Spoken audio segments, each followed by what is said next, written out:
You don't? No! I Whoa! Whoa! I told you there was a bomb being dropped. I fucking had it.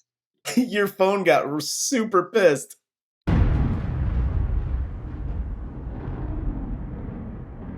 Welcome to Kiss the Reviews. I'm Armando. That's Corey. And today we're doing 2010's Remember Me. Before we get started, a couple of things. First, if you want to follow me or Corey on Twitter, you could follow me at Junior D's. You could follow Corey at Corey_idol. Everything's below. And the second thing I wanted to bring up, we had a couple of people in the comments talk about Training Day in particular, but requests that and how the requests work. So for those of you out there, if you see us at the end of the show go, hey, this is coming up, and then it doesn't, we're not trying to trick anybody. People went on PayPal, threw us some money to get their movie up the list. So for those of you who are wondering how that works, that's exactly how that works. So we apologize if we haven't gotten to your request yet, but we will. The list is long, and we will get to everybody's request eventually.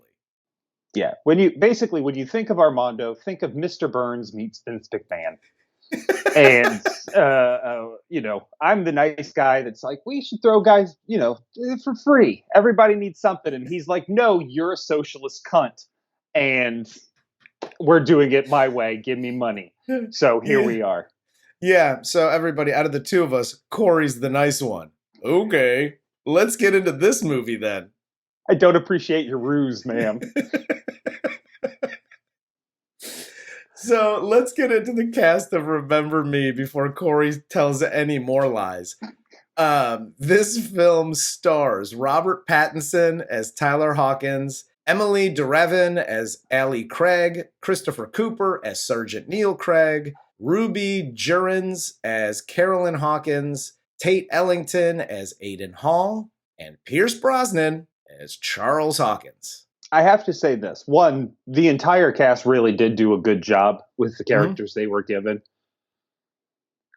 I will no longer tolerate Robert Pattinson jokes. My dude can fucking act. He's a good actor. Shit if you're bringing up Twilight to me, get the fuck out. You might as well bring up what somebody did in 5th grade to judge how they are as a man today. That's fucking bullshit. This fucking dude can act. He's a good actor. I am a fan of Robert Pattinson. Straight up. I like the guy. Like, there's nothing. I don't have anything against him as an actor or a person or whatever. I don't know about his personal life. I was going to say about that. I don't know him. I don't know him, but he's a good actor. And I'll say this too about Pierce Brosnan. He's not in a ton of the movie. Like, doesn't have a ton of scenes. But listen, he's fucking Pierce Brosnan. He crushes every scene he's in. Pretty much. So there you go. But let's get into this one. This movie opens up with an 11-year-old girl and her mother. They're standing on the subway waiting for the train to arrive. 2 men mug the ladies. They shoot the mother, and then it cuts to the cops there. We see Sergeant Neil Craig run in, hug the little girl, and that's when we find out that he is the girl's father. Now, that was Martha Plimpton. Am I correct? Yes, I believe so. The casting of her daughter with Emilie De Ravin. Yep. I have never seen a better mother-daughter casting in my entire life. Yep. That was fantastic. We then see Tyler in his shitty New York apartment. He's drinking too much and smoking too much. He gets a phone call, puts on a suit, and he's out the door. You can tell a real smoker in a movie from a fake smoker. 100%. You could tell homeboy smokes probably a pack before brunch. And no, I didn't say lunch. I said motherfucking brunch. He's having orange juice with cigarettes. Yeah, this dude shows up smelling like the Marlboro Man. He gets to the cemetery where his family is meeting at the grave of his brother Michael, who we learn later in the film hung himself on his 22nd birthday. They took a minute to get there, but I appreciate how they did it. The buildup to here of Robert Pattinson and Pierce Brosnan, and they're kind of, and more importantly, whatever Brosnan is going through with the daughter, it's awesome. They really did do a good job just kind of building that up and then having it just kind of go at the right moment. Absolutely. Well, and we see all of this kind of transpire at the coffee shop after the cemetery. So they all go into this coffee shop to be with each other. The coffee shop was Michael and Tyler's like special place. Tyler's sister, Carolyn, talks about this art exhibit she has when her father interrupts to ask for sugar. And it just runs her straight the fuck over. Exactly. And then so Tyler and the dad get into it, and Tyler runs out of the coffee shop. All of the mid-20s kids in this movie really enjoy running away from their problems. I told you this before we started recording, but the writing in this, to me, especially the younger people, so basically everybody in their 20s, it was written it was very Dawson Creeky. Yeah. Like I got a problem, run away. But I'm also like profound and deep and brooding, and like that's the one thing I didn't like. No, they really tried to make Robert Pattinson out to be like this Jack Kerouac, Ernest Hemingway, tortured artist. And now look, he and his brother, they were super close, best of friends. I'm not saying the tragedy wouldn't drive him into some sort of, kind of feeling. That's fine. Men are allowed to have feelings. We say it all the time on this show. Yeah. However, the introspective brooding that occurs. Yep. It's a bit like, no, dude, you're 22. Yes. You can be hyper intelligent, have tragedy occur, and still be a dumb fuck like Hamlet, which is kind of where you're going here. Yeah. If you actually read Hamlet's not smart. He's kind of stupid. Yeah. And that's what he's just like this depressed, stupid fucking mama's boy. That's more of what Robert Pattinson should be portraying instead of these like deep, profound, like journal entries to Michael. Yes. Like I thought he was a writer this whole time. I really did.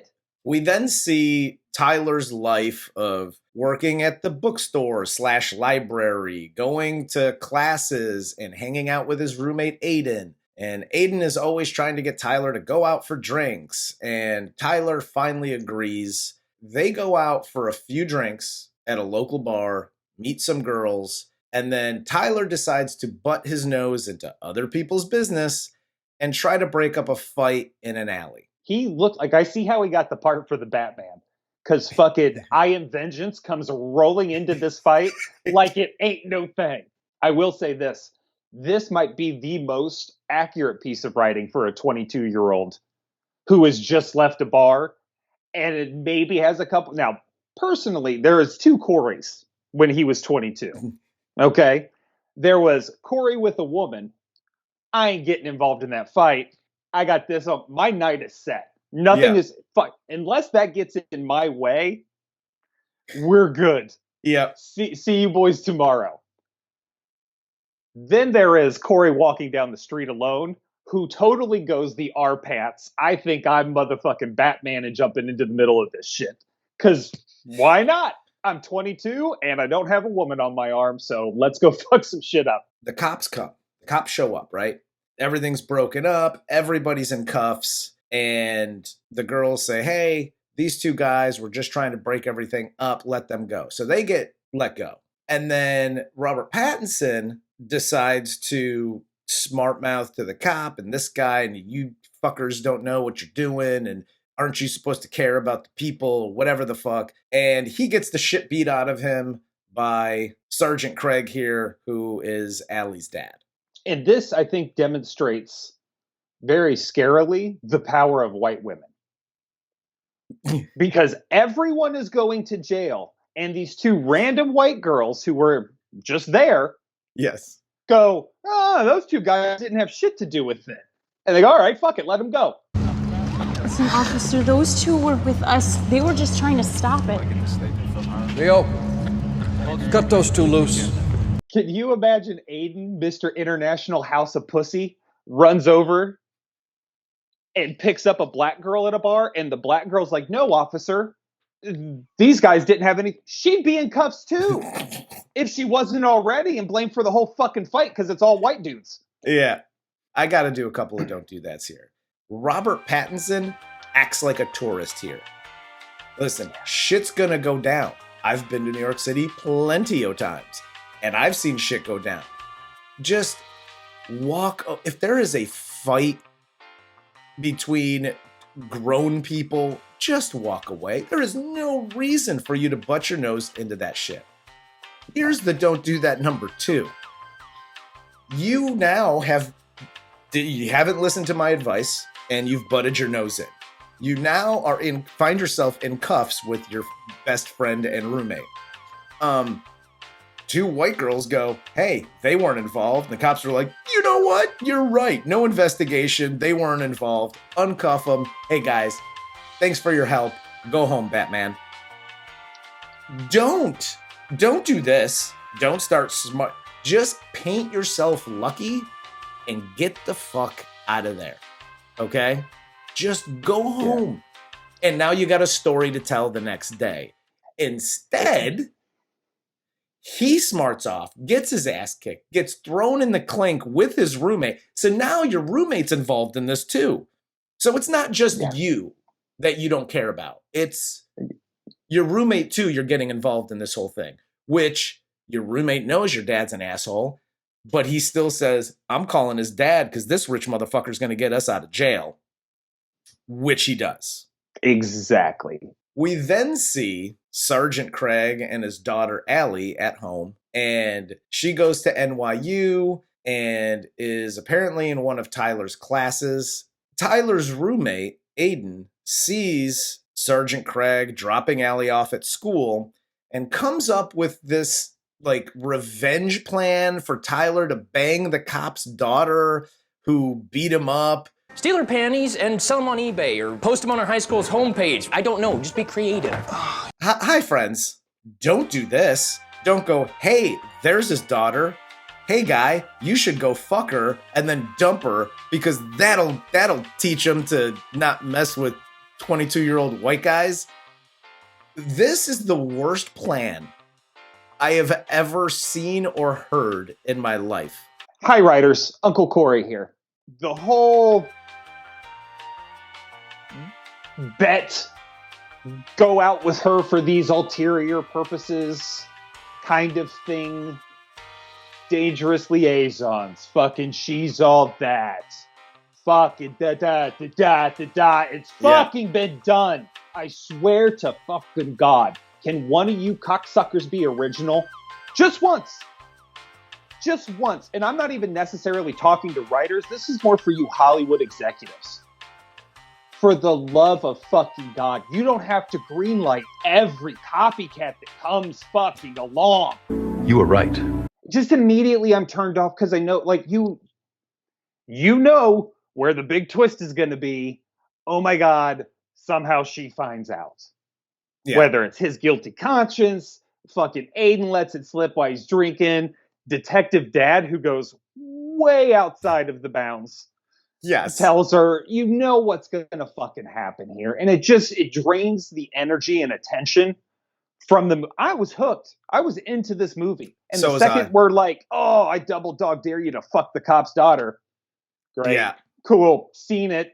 Tyler sees Allie and realizes that she's in one of his classes, and B, she's pretty, so he decides, sure, why not? So he comes up with the dumb pickup line about the survey and asks her out, and she eventually agrees. This is where I got this is like Dawson's Creek shit. I didn't like any of it. Like the writing, and again, nothing against the actors. The writing of this whole scene, the dialogue itself was poor.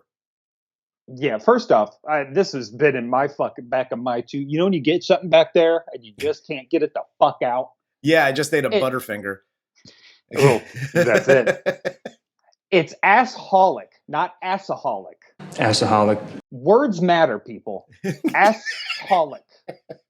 So they go to dinner. She orders her dessert first, and it explains that she does that because she's afraid of asteroids or something. And during all of this, we see that Tyler picks up his little sister from school every day. They hang out in Central Park. They discuss the kids that are bullying her at school because they think she's weird. And they also discuss why she thinks her dad hates her. Because he does. And sometimes you just got to rip the Band-Aid off. You know what? Yes. And hey, kids, Uncle Corey here. Sometimes your parents just fucking don't like you. Whether it's your fault or not, they don't like you. Personally, I thought Little Miss Sunshine was fucking adorable. I love the relationship between her and Arpats. I thought it was great. Well, and what I like about it, and I understand the two different sides to him. You have the brooding side, and he can like be himself around her. I like how they wrote him around her, because that's the normal type of grieving that you would typically see after a death in the family, at least from my experience. Right. But yeah, I liked how they wrote their interactions together. Yeah, no, it was perfect. Like you said, he is acting like himself, and he's acting like a big brother who's trying to be a good big brother when the kid's parents really don't want much to do with her. Like the mom's pretty supportive, but the mom's kind of like flighty and a little bit of a drunk. And they make it seem like through the movie. Like they kind of mention her drinking and da-da-da-da a couple times. So whatever. Yeah. But yeah, I absolutely love their relationship. I thought that was the most compelling part of the movie. So Tyler and Allie continue to hang out. He invites her to his place, cooks her dinner. They get into some water play before discussing his dead brother. And by the way, like they're in the bathtub and they're spraying the water on each other. Nothing kills the mood. Like, listen, okay, here's a don't do that. Hi, people. Like in the beginnings of a relationship, like, hey, I might like this guy, I might like this girl. If they have a tattoo of a name on their body and you're like this close, like it's a very intimate time between the two of you, don't go, hey, who's Michael? Don't do that. It will, unless you're willing to just crush the whole mood and discuss that person's dead relative or fucking whatever. Because this whole thing kills the entire mood of the entire evening. Oh, yeah. And I'm saying 90% of that was her intention. She's not trying to move fast. No.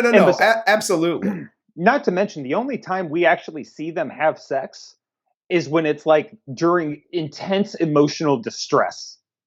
Yes. And mainly it's because like your father has completely disappointed you for the last time. Yeah. You know what I mean? And then it's like, I just want to fuck my fucking brains out. It's the only time they have sex. This is a very dysfunctional relationship. And it's built on half-truths. Like they're building truths like a fucking staircase here. It's really weird. They then go to a party upstairs in his building, and she gets drunk as shit and stays at his place. Her dad flips out and basically puts out an APB on her and calls in every single favor of every single cop he knows to try to cast the widest net on New York City to try to find his daughter. Yeah, and when all he really had to do was put up a goddamn bat signal, and he'd been like, yo, she's with me. Or he'd been like, I think she's with that Bruce Wayne guy. Yeah. The only thing he doesn't do here is like, well, if we triangulate the last time she used her cell phone and dude, this guy goes all out. Oh, he goes nuts. He had the choppers up. He had it was rough. She gets home the next morning. Her dad yells at her for being out all night with a guy and coming home smelling like alcohol. And he smacks the shit out of her because she tells him to get off my back and he couldn't save her mom and he can't save her. This whole interaction is weird. And I just have one question. The amount of, I get it. This whole fucking movie is a PSA about don't drink and don't smoke. The amount of times that people are like, you smell like X. You smell like cigarettes. You smell like alcohol. You smell like, get the fuck out of my business. How about that? How about we start there and you should shut the fuck up? That upset me the whole movie. And maybe it's because I drink and smoke too much. I don't know, but it upset me. It probably did. And yes, you do smell. But I think the more important point here might be the fact that what 22-year-old, at least back then, when this movie was fucking made, didn't smell that way. I permanently had a booze and cigarette smell on me. Absolutely. My clothes fucking reeked. Non-smokers did not want me in their car. Yes. Until they wanted to hit this hot piece of ass. Hell yes. I love the confidence. I love the confidence in that. Yeah, fuck it. Hey, man, I published a fucking book. I'm done. It's all ego now. Allie then runs to Tyler's house after her dad smacks her. She goes to sleep. She wakes up and she and Tyler have sex. Can we stop putting this in movies? This whole something tragic happened. Let's fuck. It's the biggest cliche in every single movie I've ever seen. And again, this is the only time we see them be super intimate or have sex. It's just oh, tragedy, let's bang. You were right. It gives you the illusion, right, of love. But that's not what this is. Yeah. This is just two people using each other to feel better for just 5 fucking minutes in the day. Which, by the way, is okay. Yeah, that's totally fine. But don't confuse that shit with love, because that's not what it is. Yep. And that's how people end up getting dead at the end of relationships. Yes. You know what I'm saying? That's what Romeo and Juliet never fucking learned. Tyler then has this birthday party at his mother's house. Caroline talks to Tyler, Allie about her art exhibition. His mom is worried that his dad won't show to this exhibition. And then Tyler says that he'll make sure that doesn't happen. So he goes out and he calls his father and sets up a dinner before the exhibit so that they can all go to the exhibit together afterwards. Hi, parents. Uncle Corey here. If you are fucking divorced, don't use your child as either 1, the way of communicating, 2, a battering ram, or 3, your fucking problem solver. Be a fucking adult. You were adult enough to get married. You were adult enough not to pull out. You went in that shit raw and left it right in there, and out came your kids. And now you're fucking dealing with the responsibility. So be fucking responsible and fucking talk to each other. Yes. This infuriated me. You know he's got problems with this guy. Yes. You know he does. Why are you making him do this? And she's pressuring. He is first no fucking shit. Drinks his beer. That's the way it's going to go. Everybody knows it. Why are we pretending? Yep. And then she's no, I think it would be and she get the fuck and then he says, pick up the phone yourself if it's so important. Yeah. And then he says I'll make sure that doesn't happen. And the look of shock and all, oh my God, you would do that? And I'm like, dude, you backed him into a fucking corner. What's he supposed to say? Go fuck yourself, Mom? So we then cut to the dinner. Tyler's father shows up late. It's him, Allie, and his dad. And Tyler's father gets a call in the middle of dinner and says he has to go, but he'll meet them at the exhibition. He stands up Carolyn's exhibition, and she's heartbroken about the whole ordeal. Tyler goes to his dad's office and busts into his business meeting, and they have a full shouting match in front of all of his dad's employees. Basically, the fight is about how much of a prick Tyler thinks he is.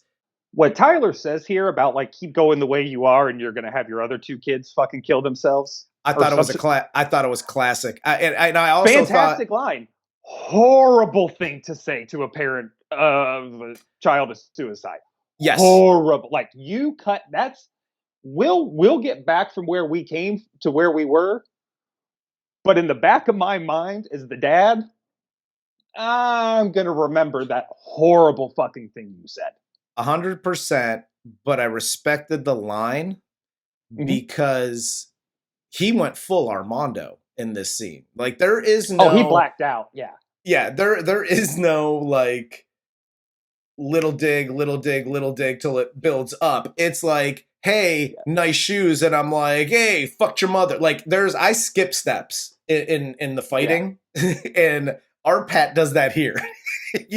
he skipped all kinds of steps and immediately went for the jugular. And he got the reaction he was looking for. I mean, basically. Because I think Pierce Brosnan was going to fucking kill him. Pierce Brosnan was going to kill him a lot more so than Chris Coulter ever was. And Chris Coulter comes pretty goddamn close. Yes. Yes, he does. So we then get, after this, we get a montage of Allie and Tyler being in love, hanging out together. We're skipping over the fact that, once again, Tyler has a problem with his dad now. Yes. Comes home, and all we see is kind of the setup, the kissing and just slamming each other into walls like it's a Captain America fight. And that's because somebody somewhere, whether it was the movie rating people or the studio or whatever, was like, we cannot show this sort of angry fucking on camera in this type of movie. Because that was setting up, after that fight with his dad, and to that makeout session where he's just basically like, lumberjack, right? Like, he walks in that house, he's fucking something. And it's going to be angry and just like a pure need for like this catharsis or something. Like, I don't know. But he is looking for something that it can only be found in destroying this poor woman's reproductive system. We then see Tyler getting back to his apartment. His door is open a little bit. And he picks up a bat, and he sees that Allie's father's sitting in his bed. Allie's father asks if Allie knows about him and Tyler's past. Allie's father attacks Tyler and tries to strangle him to death and then leaves. This is my question, because Tyler seems to have a problem here with just running his fucking mouth. I know you threw away the one person that gave a shit. Now you won't blame me. It's all right. I did the whole thing for a bet anyway. Chris Coulter immediately assumes that this is a revenge plot. Like, he's inferring a lot here in this. Like, does he know about it? Does she know about us? And, that kind of thing. And it only really comes to light because Robert Pattinson runs his fucking mouth and was like, it's a fucking bet anyway. Yeah. You should have been like, does who know about us? Yeah. There is a wonderful thing you can do, especially if you're smart, called playing dumb. Yes. And the smartest people in the world play dumb the most often. Yeah. They never let you know that they know what they actually know. You don't need to know everything I know. That's exactly fine. You need to know as much as I want you to know. Yes. Right at this moment for this specific purpose. Well, and even if, and we've talked about this plenty of times in other reviews, even if your motives at the beginning weren't, true, but then you have feelings and yada, yada, you don't have to be like, hey, I just wanted to, put it in your butt for a little bit and then dump you and go, hey, Sergeant, I banged your daughter. What? Like, you don't have to come clean with everything. And again, like you said here, his first statement is correct. What are you doing in my apartment? Like, you're the cop that beat me. What are you doing in my apartment? Blah, blah, blah, blah, blah. My daughter. Your daughter.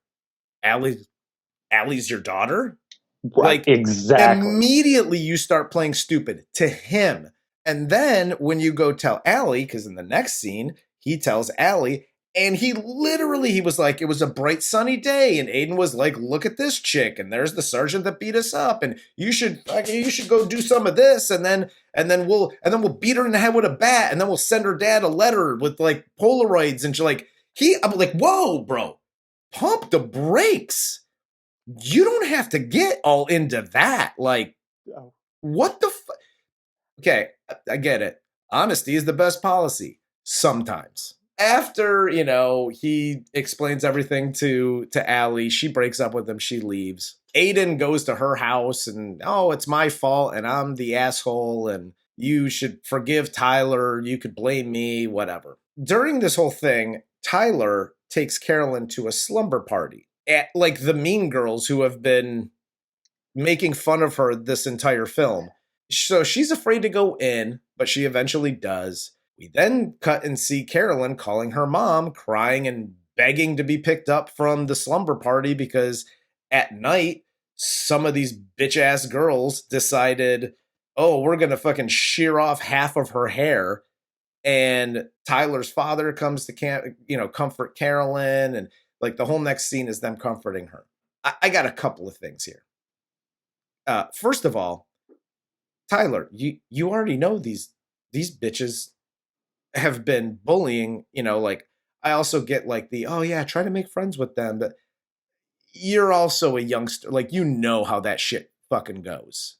Yeah, that shit's prison mentality at that age. Yeah, they're ganging up on this poor girl. Absolutely. It's going to take one fucking fart, hiccup, dropping of a pepperoni. It doesn't matter. They are going to fuck with her immediately. Absolutely. She knows it.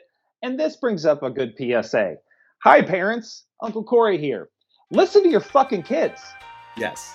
How about just adults? Listen to kids. When they say they're scared of something, they're fucking scared of something. Period. Yep. Don't try and coax them out and talk them out of the fact that they're not. Yep. You're allowed to be scared of shit. She does not want to go into this place at all. And everyone is just like, hey, not my fucking problem tonight. Yeah. And here's the other thing. Because after this whole thing happens, right, she's got to go back to school. So Tyler takes her back to school. She has this new haircut, and the girl who cut her hair says something, I like the new style of your hair, yada, yada. Tyler shoves the girl's desk, throws the fire extinguisher out the classroom, and he gets arrested and goes to jail. Now, with that being said, I have a don't do that. Hi, parents out there. If your child goes through something like this and their hair is sheared off, and I literally have no issue with what Robert Pattinson does here. I would have taken the fire extinguisher and smashed the little girl's face in, personally. But he took the high road and just threw it through the wall, or the door. But can we discuss the haircut they decided to give this poor young girl to send back to school? A young Dorothy Hamill? Bro, this was the worst haircut ever. Like, can you take her to a stylist? Did you have to cut it with the Flowbee at home? What the fuck are you doing?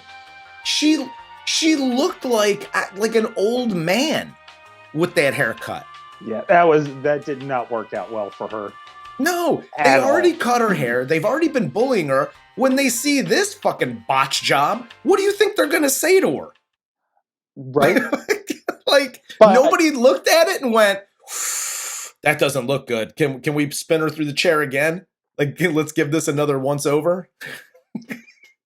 Now tell me if I got my interpretation wrong. And you can tell me in the comments, because I only listened to about 19% about what this motherfucker says to me. So I much more would rather have our viewers' opinion on this. Okay. Not that yours isn't valid or whatever. No. It's not. So, no, it's not. When Arpats goes in there, he spins that chick around, right, in her desk. Yep. So she's facing the door. He picks up the fire extinguisher that weighs just about the same amount probably as that little girl does. Probably. And straight heaves it through a fucking window like it ain't no thing. Right? Spins her back around, basically waits to be arrested. I interpreted that as, bitch, I'm fucking crazy, and next time I will throw you through this motherfucking window. Hell yes. No, that's exactly how I took that. Well, then in this case, you're 100% right in your opinions, and I'm glad I listen to you all the time. So Tyler then goes to jail for vandalism. His father posts his bail, And Tyler's father says he's taking care of the bully problem at Carolyn's school. And he asked Tyler to come to his office the next day to talk to his lawyers about the whole thing. The next day, Tyler's dad goes to pick up Carolyn for school. Tyler calls him to let him know he's already at the office to meet with the lawyers. Dad says, hey, after I drop Carolyn off, I'll be at the office. Tyler then sits in his father's chair, notices that the screensaver on his father's computer is pictures of their family, which, by the way, his secretary comes in and was like, who do you think scanned all those pictures? Like, his dad didn't put those pictures up there, just FYI. Like, his secretary did that.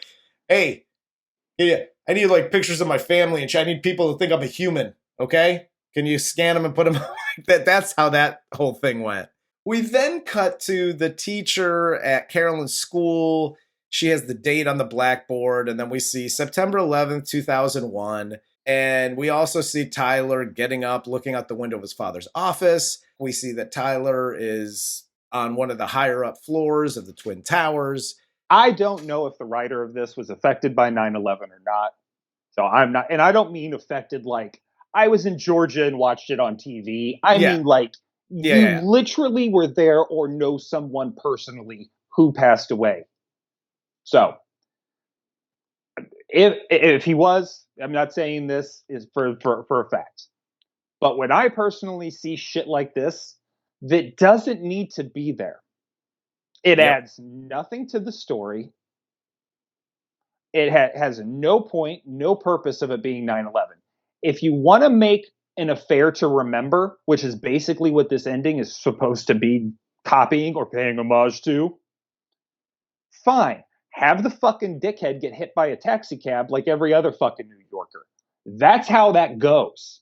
You don't put him in that situation, and here's why. Because to dickheads like me, I immediately tune out because it looks exploitive.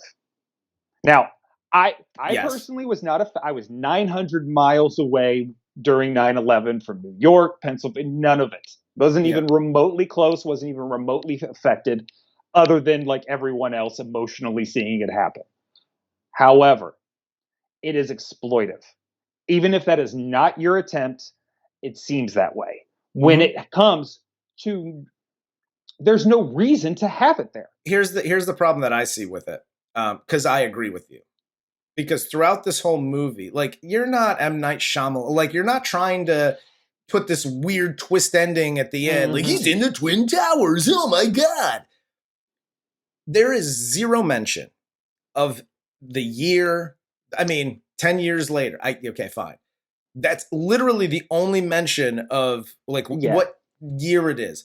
There's not mention of the time of year. There's no mention of, that his dad's office, because we see him in his office a few times, and there's zero mention that he works in the Twin Towers. Yep. It's just professional business office place. Exactly. There's zero mention of it outside of the fact that they're in New York City. Mm-hmm. And it was almost like they got stuck on the ending and they were like, I don't like the way it's written. And then somebody went, what about the Twin Towers? We'll put him in the Twin Towers. We'll put, like, it seemed forced and just manufactured. You were right. What I would have done was, you want 9/11 in their studio execs? Fine. Because I always blame the studio execs now. That's fair. That's fair. So you want to throw 9/11 in there and like, we'll make it really like, gasp moment. Fine. Whatever. How about this, though? He doesn't have to die because a shitload of actual people did die. Mm-hmm. So how about this? Chris Cooper's character, who is on site, is escorting an injured Robert Pattinson. You can even escort the fucking secretary out, too, with a firefighter or another cop or something. But he escorts him out of the towers, right? Then you can have some other form of ending where now they have bonded, and a year later, 5 years later, whatever, the whole family, now united under one flag and one bond and all that stuff, are at the 9/11 remembrance ceremony, paying tribute to everybody. Pierce Brosnan's got the little girl in his arms. You know what I mean? She's worked up a piece of art for something. There's a million different ways that could have gone, other than 100%. unnecessarily having him die during 9/11. We get the shots of like Tyler's mother, Carolyn, his father, all going outside to see the Twin Towers, and they're all crying. And then Allie and Aiden are running on the roof of the apartment building, and they're, bursting into tears. And Allie's father giving orders to the other policemen near Ground Zero. And then we see like Tyler's journal, and like everything just seemed so forced in the whole thing. It then cuts to Carolyn leaving stones on Tyler's grave like they did on Michael's grave earlier in the movie. We also see Tyler's father taking Carolyn to the Met, one of her favorite places, to see all the art. We see Aiden in class with a tattoo on his arm that says Tyler. And the last scene is Allie waiting on the subway platform where her mother was murdered to get on the subway. She gets on, smiles, fade to black, roll credits, whatever. This wasn't I thought I was going to watch this, and I was going to be like, this is horrible. I can't get through it.